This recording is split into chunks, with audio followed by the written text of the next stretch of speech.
আসসালামু আলাইকুম। নজরুল ইসলাম বাবু স্বাগত জানাচ্ছি এনটিভির মধ্যরাতের খবরে। নয়াদিল্লিতে প্রধানমন্ত্রী শেখ হাসিনার সঙ্গে সাক্ষাৎ করেছেন ভারতের পররাষ্ট্রমন্ত্রী ডক্টর এস জয়শঙ্কর। শুক্রবার সন্ধ্যায় প্রধানমন্ত্রীর অবস্থানরত তাজ হোটেলে এ সৌজন্য সাক্ষাৎ করেন তিনি। 2 সপ্তাহের ব্যবধানে আবারও রাষ্ট্রীয় সফরে ভারতে গেছেন প্রধানমন্ত্রী শেখ হাসিনা। সফরকালে উভয় প্রধানমন্ত্রীর মধ্যে একান্ত বৈঠক এবং বেশ কিছু চুক্তি ও সমঝোতার স্মারক সই হবার কথা রয়েছে। মকসিমুল হাসানের রিপোর্ট। এখন জন্ম সনদ দিয়ে খোলো বিকাশ স্টুডেন্ট অ্যাকাউন্ট। নিজের বিকাশ নিজে কর। ভারতের প্রধানমন্ত্রী নরেন্দ্র মোদীর আমন্ত্রণে 2 সপ্তাহের ব্যবধানে আবারও দেশটিতে রাষ্ট্রীয় সফরে গেছেন প্রধানমন্ত্রী শেখ হাসিনা। মোদীর নেতৃত্বাধীন জোটের টানা তৃতীয়বার সরকার গঠনের পর ভারতে কোনো সরকার প্রধানের এটি প্রথম দ্বিপাক্ষিক সফর। প্রধানমন্ত্রী শেখ হাসিনা এবং তার সফরসঙ্গীদের বহনকারী বিমান বাংলাদেশ এয়ারলাইন্সের ফ্লাইটটি নয়াদিল্লির সময় বিকেল 3:30টায় পালাম বিমানবন্দরে অবতরণ করে। ভারতের পররাষ্ট্র প্রতিমন্ত্রী কীর্তিবর্ধন সিংহ সহ দেশটির ঊর্ধ্বতন কর্মকর্তারা এবং ভারতে বাংলাদেশের হাইকমিশনার মুস্তাফিজুর রহমান বিমানবন্দরে শেখ হাসিনাকে স্বাগত জানান। সেখানে ঐতিহ্যবাহী লোকনৃত্যের মাধ্যমে প্রধানমন্ত্রীকে স্বাগত জানানো হয়। সন্ধ্যায় নয়াদিল্লির তাজ হোটেলে বঙ্গবন্ধু কন্যা প্রধানমন্ত্রী শেখ হাসিনার সঙ্গে সৌজন্য সাক্ষাৎ করেন ভারতের পররাষ্ট্রমন্ত্রী ডক্টর এস জয়শঙ্কর। সাক্ষাতে পারস্পরিক স্বার্থ সংশ্লিষ্ট বিষয়ে আলোচনা হয়েছে জানিয়ে সফরকে গুরুত্বপূর্ণ বলছে ভারতের পররাষ্ট্র দপ্তর। একই স্থানে বাংলাদেশ এবং ভারতের উচ্চ পর্যায়ের প্রতিনিধিদের সঙ্গে আরও একটি বৈঠক করেন প্রধানমন্ত্রী শেখ হাসিনা। এই সাক্ষাতে মূলত দুইটি দেশেই নতুন সরকার গঠিত হয়েছে, সেখানে দুটি দেশে নতুন করে তারা পার্টনারশিপটাকে আরো কিভাবে এগিয়ে নিয়ে যায় সেই বিষয়ে তাদের মধ্যে কথা হয়েছে। বিমস্টেকের ক্ষেত্রে নতুন ভূমিকা নেওয়ার জন্য ডক্টর জয়শঙ্কর মাননীয় প্রধানমন্ত্রীকে অনুরোধ করেছেন। শনিবার সকালে প্রধানমন্ত্রী শেখ হাসিনাকে স্বাগত জানাতে রাষ্ট্রপতি ভবনে বেছানো হবে লাল গালিচা। এ সময় ভারতের প্রধানমন্ত্রী নরেন্দ্র মোদী আনুষ্ঠানিকভাবে শেখ হাসিনাকে অভ্যর্থনা জানাবেন। গার্ড অফ অনার দেওয়া হবে বাংলাদেশের সরকার প্রধানকে। শেখ হাসিনা এবং নরেন্দ্র মোদীর একান্ত বৈঠক হবে হায়দ্রাবাদ হাউসে। এরপর প্রতিনিধি পর্যায়ে আলোচনা হবে এবং দ্বিপাক্ষিক সম্পর্ক আরও জোরদার করতে ঢাকা ও নয়াদিল্লির মধ্যে রেলসহ বেশ কিছু চুক্তি এবং সমঝোতা স্মারক সই হবে। এছাড়া একটি সম্ভাব্য বাণিজ্য চুক্তির বিষয়েও আলোচনা হতে পারে। বেশ কিছু এমওইউ, বেশ কিছু এগ্রিমেন্টস, বেশ কিছু অ্যানাউন্সমেন্ট কালকে আসবে। শুক্রবার দুপুরে হজরত শাহজালাল আন্তর্জাতিক বিমানবন্দর থেকে দিল্লির উদ্দেশ্যে ঢাকা ত্যাগ করেন প্রধানমন্ত্রী শেখ হাসিনা। 2 দিনের সফর শেষে শনিবার সন্ধ্যা 6টায় নয়াদিল্লির পালাম বিমানবন্দর থেকে ভারতের রাজধানী ত্যাগ করবেন প্রধানমন্ত্রী। মকসিমুল হাসান, এনটিভি নিউজ, ঢাকা। সিলেট অঞ্চলে কিছুটা কমলেও এখনও বিপদসীমার উপর দিয়ে বইছে নদ নদীর পানি। বন্যায় এই অঞ্চলের অন্তত 10 লাখ মানুষ পানিবন্দী জীবন কাটাচ্ছে। দেখা দিয়েছে খাবার ও বিশুদ্ধ পানি সংকট, বাড়ছে পানিবাহিত রোগ। আশ্রয় কেন্দ্রে রয়েছে 30,000-এরও বেশি মানুষ। এদিকে উত্তরাঞ্চলের কিছু নদ নদীতেও বাড়ছে পানি। ডেস্ক রিপোর্টে বিস্তারিত। এখন জন্ম সনদ দিয়ে খোলো বিকাশ স্টুডেন্ট অ্যাকাউন্ট। নিজের বিকাশ নিজে কর। বৃষ্টিপাত কমে আসায় শুক্রবার বন্যা পরিস্থিতির কিছুটা উন্নতি হয়েছে। সিলেট নগরের নিম্নাঞ্চল থেকেও নামতে শুরু করেছে ঢলের পানি। পাহাড়ি ঢল কমে আসায় কমেছে সুরমা ও কুশিয়ারা নদীর পানির উচ্চতা। প্রত্যন্ত অঞ্চলে বন্যা দুর্গতের কাছে খাবার ও স্বাস্থ্যসেবা পৌঁছে দেওয়ার চেষ্টা করছে জেলা প্রশাসন, পুলিশ ও র্যাব। রাস্তাঘাট মুরগ গরু মহিষ নিয়ে মানুষ খুব কষ্টে আছে। মানুষ বাজার করে খাইতে পারেন না, অনেক মানুষ উপাস আছে, বাজার সদাই করতে পারতেছে না। আমাদের অবর্ণনীয় দুঃখ দুর্দশা আমাদের দিন যাচ্ছে। বিশুদ্ধ পানি এবং পানি বিশুদ্ধকরণের ট্যাবলেট আমরা সরবরাহ করছি। এর পাশাপাশি বিভিন্ন ধরনের খাবার, এর মধ্যে রয়েছে শুকনা খাবার, রয়েছে রান্না করা খাবার, এগুলো আমরা সরবরাহ করছি। এদিকে 2 দিন সিলেট ও সুনামগঞ্জে বন্যা পরিস্থিতি পর্যবেক্ষণের পর পানি সম্পদ প্রতিমন্ত্রী জাহিদ ফারুক জানিয়েছেন, বন্যাপ্রবণ এলাকার নদী খননের মাধ্যমে বন্যাকে সহনশীল পর্যায়ে নিয়ে আসতে কাজ করবে সরকার। সামগ্রিকভাবে আমরা সুরমা কুশিয়ারা নদী আমরা ড্রেজিং করব এবং এটা ছাড়াও সুনামগঞ্জে 20টি নদী আমরা ড্রেজিং করব। গত 2 দিন ধরে সুনামগঞ্জে বৃষ্টিপাত কম হওয়ায় শহরের বন্যা পরিস্থিতির কিছুটা উন্নতি হয়েছে। তবে এখন শহরের বড়পাড়া, হাজিপাড়া, নতুনপাড়া সহ কয়েকটি এলাকায় বাসাবাড়ি ও সড়কে পানি থাকায় দুর্ভোগে স্থানীয়রা। আমি তো মনে হয় কাজ করি ভাত খাই, ওখানে এই যে বন্যায় অতগুলা জিনিস ক্ষতি হইলো, আমার চাল ডাল গরো কিচ্ছুই নাই। ধান চাল গরু বাছুর হাঁস মুরগ, মানুষ খুব কষ্টে আছে। আশ্রয় কেন্দ্রে খাবার এবং শুকনা খাবার এবং রান্না করা খাবার দেওয়ার চেষ্টা করে। এখনো ত্রাণ সামগ্রী আসছে এবং এগুলি বিতরণের প্রক্রিয়াধীন আছে। উজানে বৃষ্টি না হওয়ায় মৌলভীবাজারের বন্যা পরিস্থিতি অপরিবর্তিত রয়েছে।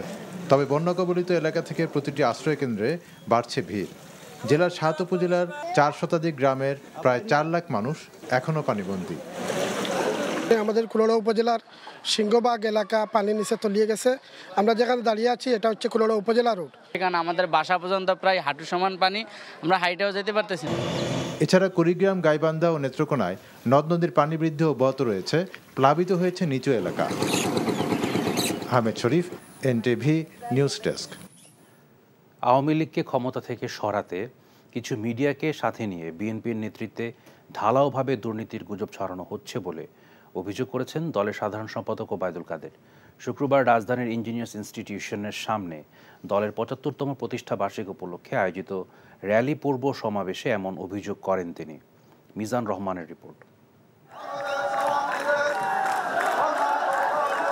২৩ জুন বাংলাদেশের ঐতিহ্যবাহী রাজনৈতিক দল আওয়ামী লীগের প্রতিষ্ঠাবার্ষিকী। দেশের প্রাচীন এই দলটির হীরক জয়ন্তী উদযাপনের অংশ হিসেবে ২ দিন আগেই এই র্যালির আয়োজন। র্যালিতে যোগ দিতে শুক্রবার দুপুর থেকেই রাজধানীর বিভিন্ন প্রান্ত থেকে মিছিল নিয়ে ইঞ্জিনিয়ার্স ইনস্টিটিউটের সামনে সমবেত হন দলের নেতাকর্মীরা।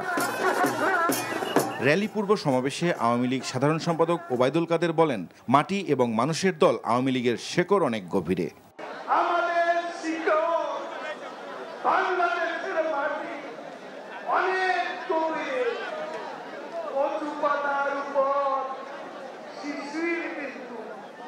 আওয়ামী লীগ না একটু টোকা লাগলেই পড়ে যাবে, আন্দোলন করবে ২৮শে অক্টোবরের মতো, পালিয়ে যাবেন না তো। সমসাময়িক রাজনীতি প্রসঙ্গে তিনি বলেন, আন্দোলনে ব্যর্থ হয়ে মিথ্যাচার আর ষড়যন্ত্রের মাধ্যমে সরকার পতনের অলীক স্বপ্ন দেখছে বিএনপি। সতর্ক থাকবেন, ফখরুলরা আজকে গুজব ছড়াচ্ছে, আজকে আমাদেরকে দুর্নীতিবাজ বানানো চক্রান্ত করছে কিছু কিছু মিডিয়া। আজকে সেই অপপ্রচারে নেমেছে, এটা আওয়ামী লীগকে হটানোর জন্য এর ষড়যন্ত্র কি সেটা আমাদের ভেবে দেখতে হবে। সংক্ষিপ্ত সমাবেশ শেষে রাজধানীর ইঞ্জিনিয়ার্স ইনস্টিটিউশনের সামনে থেকে শুরু হয় আনন্দ র্যালি। ব্যানার ফেস্টুন হাতে নিয়ে নানা রং বেরঙের সাজে র্যালিতে অংশ নেন নেতাকর্মীরা।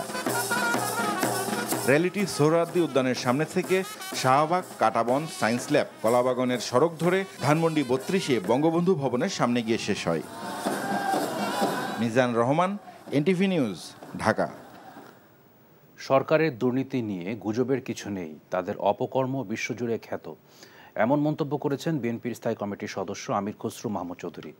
অন্যদিকে বিএনপি চেয়ারপারসনের উপদেষ্টা জয়নুল আবেদিন ফারুক বলেছেন, এবার দিল্লি সফর থেকে প্রধানমন্ত্রী শূন্য হাতে ফিরলে দেশের মানুষ তা মানবে না।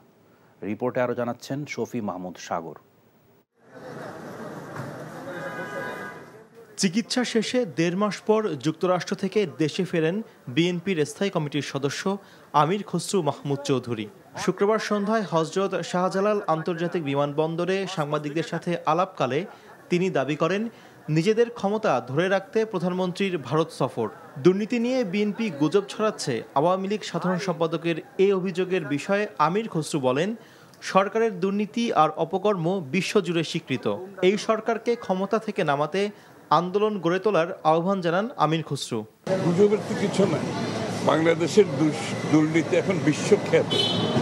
দেশে যেরকম জনগণের কাছে দুর্নীতির বিষয়টা দিনের আলোর মতো পরিষ্কার, এটা বিশ্বখ্যাত বাংলাদেশের দুর্নীতি।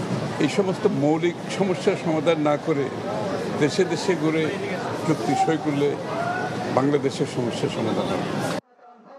এর আগে সকালে বাংলাদেশের ভেতর দিয়ে ভারতীয় রেল লাইন করিডোর প্রস্তাবের প্রতিবাদে জাতীয় প্রেসক্লাবের সামনে এক প্রতিবাদ সভায় যোগ দেন বিএনপির চেয়ারপারসন উপদেষ্টা জয়নুল আবেদিন ফারুক। অভিযোগ করেন, দেশের স্বার্থে নয়, নিজের স্বার্থে ভারত সফর করছেন প্রধানমন্ত্রী।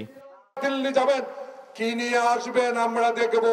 এবার খালি হাতে আসলে কিন্তু জনগণ আপনাকে আর ক্ষমা করবে না। রাজনৈতিকভাবে আপনার বিরুদ্ধে প্রতিরোধ গড়ে তোলা হবে। বিএনপি নেতারা অভিযোগ করেন, বাংলাদেশের অগণতান্ত্রিক সরকারকে ক্রমাগত সহযোগিতা করছে ভারত, যা এদেশের জনগণের স্বার্থের পরিপন্থী। শফি মাহমুদ সাগর, এনটিভি নিউজ, ঢাকা। খুচরা বাজারে ৩০০ টাকা ছাড়ালো কাঁচামরিচের কেজি। বাজার ভেদে বিক্রি হচ্ছে প্রতি কেজি ২৬০ থেকে ৩২০ টাকা পর্যন্ত। এছাড়া শসার কেজি ১৫০ থেকে ১৬০ টাকা। বিক্রেতারা জানান, ঈদের পর সবজির দাম অনেকটাই বৃদ্ধি পেয়েছে, আর ক্রেতারা জানান বাড়তি দামে তারা দিশেহারা। বিস্তারিত জানাচ্ছেন কায়কোবাদ মাহমুদ। রাজধানীর কারওয়ান বাজারে মানভেদে প্রতি কেজি কাঁচামরিচ বিক্রি হচ্ছে ২০০ থেকে ২৪০ টাকায়। এই বাজার থেকে ১ কিলোমিটার দূরত্বে হাতিরপুল বাজারে কাঁচামরিচ বিক্রি হচ্ছে কেজিতে ২৬০ টাকা থেকে ৩২০ টাকায়। কাঁচামরিচের দাম ৩২০ টাকা কেজি। কয়েকদিন ধরে বাজার বাড়তে চলতেছে। চাঁদাদের একদিন আগে থেকে কাঁচামরিচের দাম বাড়ছে এবং টমেটোর দাম হলো বাড়তি আর কি। কাঁচামরিচ এখন আপনার কেজি হলো ২৮০ টাকা। বাড়তি মূল্য, সাথে এক এক দোকানে এক এক দামে ক্ষুব্ধ ক্রেতারা। এখানে এক দাম, ওইখানে আর জায়গা অন্য, মানে যে যেমনি হইতেছে এমনি বেচতেছে আর কি। কাঁচামরিচটা ঈদের আগেও কিনছি আপনার ১৫০ টাকা, এখন তো হলো ৩২০ টাকা, ২৫ টাকা, সব কিছুর দাম বেশি। প্রতিটা দ্রব্যের দামই বেশি। যেটা দেখেন, আমাদের তো লাগামহীন দ্রব্যের দাম, যে কারণে আমরা হিমশিম খাচ্ছি, কম কম করে নিতে হচ্ছে। বেড়েছে শসার দামও। মাংসের বাজারেও নেই স্বস্তি। কারওয়ান বাজারে ব্রয়লার মুরগি বিক্রি হচ্ছে ১৮০ টাকা কেজি দরে, আর সোনালী মুরগির দাম ৩২০ টাকা।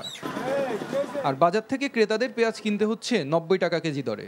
রসুনের দাম কেজি প্রতি ২২০ টাকা।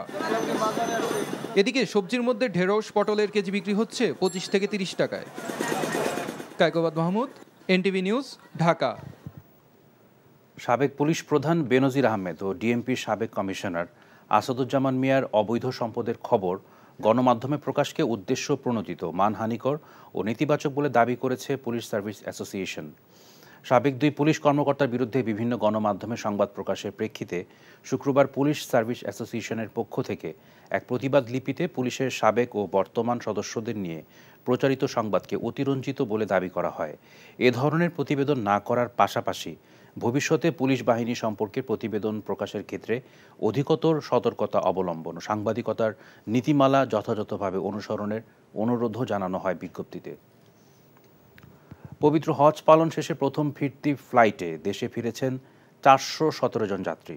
শুক্রবার ভোরে বিমান বাংলাদেশ এয়ারলাইন্সের ফ্লাইটে হজরত শাহজালাল আন্তর্জাতিক বিমানবন্দরে অবতরণ করে তারা। এবছর বাংলাদেশ থেকে সরকারি হজযাত্রীর কোটা ছিল ৪,৫৬২ ও বেসরকারি হজযাত্রীর কোটা ৮০,৬৯৫ জন। ৯ মে থেকে ১২ জুন পর্যন্ত সৌদি আরব যাওয়ার ফ্লাইট পরিচালিত হয়েছে ২১৮টি। বিমান বাংলাদেশ এয়ারলাইন্স পরিচালিত ফ্লাইট সংখ্যা ১০৬টি, সৌদি এয়ারলাইন্স পরিচালিত ফ্লাইট ৭৫টি ও ফ্লাইনাস এয়ারলাইন্স পরিচালিত ফ্লাইট ৩৭টি।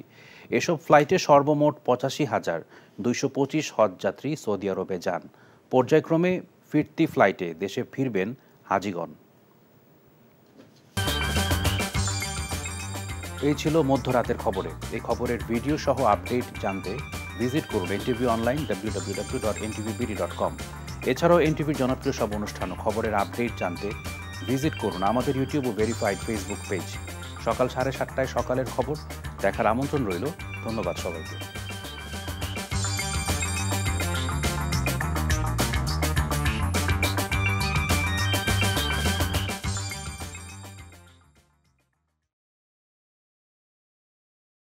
খাগা না করেন চারাবাগ, খাগা না করেন চারাবাগ, বড় ভাই কই যাবেন? একদম শীতকালে বড় ভাই টান দিয়া যাবো। খাগা না করেন চারাবাগ। ওস্তাদ গানে প্লাস্টিক, ওস্তাদ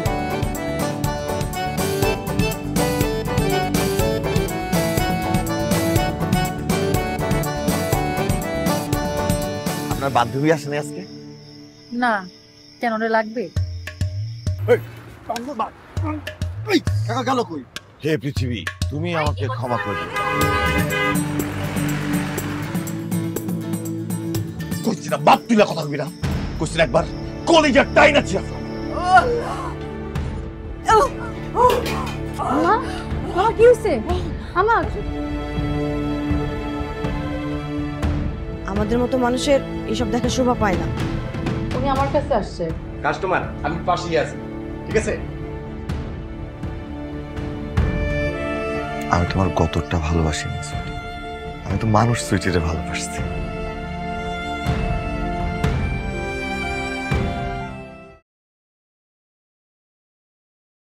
এখন জন্ম সনদ দিয়ে খোলো বিকাশ স্টুডেন্ট অ্যাকাউন্ট। নিজের বিকাশ নিজে কর।